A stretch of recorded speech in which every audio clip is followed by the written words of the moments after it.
وہ عورت روز اس نوجوان کو دیکھتی، لیکن وہ بغیر اس کی طرف دیکھے سر جھکائے اس کی گلی سے گزر جاتا تھا۔ دیکھنے میں وہ کسی مدرسے کا طالب علم لگتا تھا، لیکن اتنا خوبصورت تھا کہ وہ دیکھتے ہی اسے اپنا دل دے بیٹھی، اور اب وہ چاہتی تھی کہ کسی طرح سے اس پر نظر التفات ڈالے، لیکن وہ اپنی مستی میں مگن تھا اور سر جھکائے زیر لب کچھ پڑھتا ہوا روزانہ ایک مخصوص وقت پر وہاں سے گزرتا اور کبھی آنکھ اٹھا کر نہ دیکھتا تھا۔ اس عورت کو اب ضد سی ہو گئی تھی۔ وہ حیران تھی کہ کوئی ایسا نوجوان بھی ہو سکتا ہے جو اس کی طرف نہ دیکھے، اور اسے ایسا سوچنے کا حق بھی تھا۔ وہ اپنے علاقے کی سب سے امیر ترین اور خوبصورت ترین عورت تھی، خوبصورت اتنی کہ جب وہ باہر نکلتی تو لوگ اسے بے اختیار دیکھنے پر مجبور ہو جاتے تھے۔ اسے حیرت تھی کہ جس کی خوبصورتی کو دیکھنے کے لیے لوگ ترس رہے ہیں، وہ خود کسی کو پسند کرے اور وہ مائل نہ ہو، اس کی طرف دیکھنا گوارا نہ کرے۔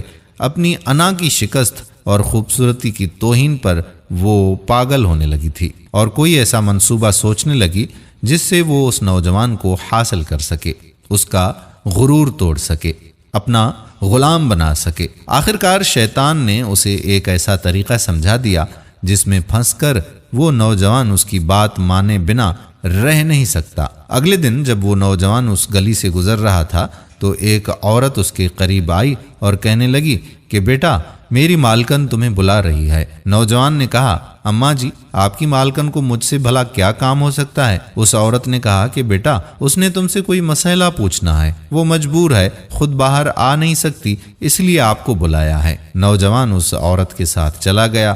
اس کے وہم و گمان میں بھی نہیں تھا کہ جو عورت اسے بلا رہی ہے اس کا منصوبہ کیا ہے، وہ کیا چاہتی ہے۔ وہ تو اپنی فطرتی سادہ دلی کی وجہ سے اس کی مدد کرنے کے لیے اس کے گھر میں داخل ہو گیا۔ اس کے ذہن میں تھا کہ شاید کوئی بوڑھی عورت ہے جو اپنی کسی معذوری کی وجہ سے باہر آنے سے قاصر ہے۔ نوکرانی نے اسے ایک کمرے میں بٹھایا اور انتظار کرنے کا کہہ کر وہاں سے چلی گئی۔ تھوڑی سی دیر کے بعد کمرے میں وہی عورت داخل ہوئی۔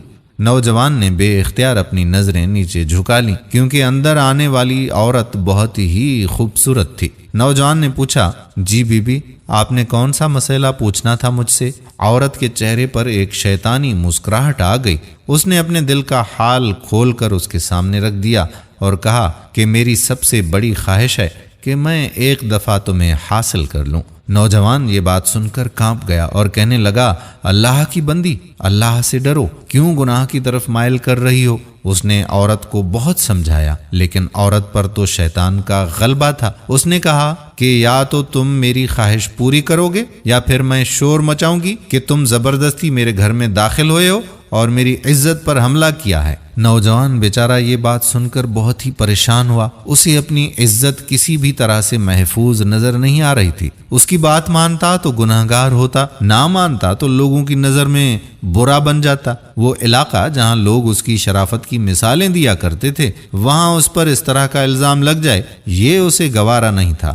وہ عجیب و غریب مصیبت میں بیچارہ پھنس گیا۔ دل ہی دل میں وہ اپنے اللہ کی طرف متوجہ ہوا اور اللہ سے مدد چاہی تو اس کے ذہن میں ایک ترکیب آ گئی۔ خواتین و حضرات، اس نے عورت سے کہا کہ ٹھیک ہے، میں تمہاری خواہش پوری کرنے کے لیے تیار ہوں، لیکن پہلے مجھے باتھ روم جانے کی حاجت ہے، مجھے جانے دیں۔ عورت نے اسے باتھ روم کا پتہ بتا دیا۔ اس نوجوان نے اندر جا کر کافی ساری غلاظت اپنے جسم پر مل لی اور باہر آ گیا۔ عورت اسے دیکھتے ہی چلا اٹھی، یہ تم نے کیا کیا ظالم؟ مجھ جیسی نفیس طبیعت والی کے سامنے اتنی گندی حالت میں آ گئے ہو، دفع ہو جاؤ، نکل جاؤ میرے گھر سے۔ نوجوان فوراً اس کے گھر سے نکل گیا اور قریب ہی کے نہر پر اپنے آپ کو اور اپنے کپڑوں کو اچھی طرح سے پاک کیا اور اللہ تعالیٰ کا شکر ادا کرتا ہوا واپس مدرسے چلا گیا۔ نماز ہوئی۔ نماز کے بعد جب سبق میں بیٹھا تو تھوڑی دیر کے بعد استاد نے کہا کہ آج تو بہت ہی پیاری خوشبو آ رہی ہے،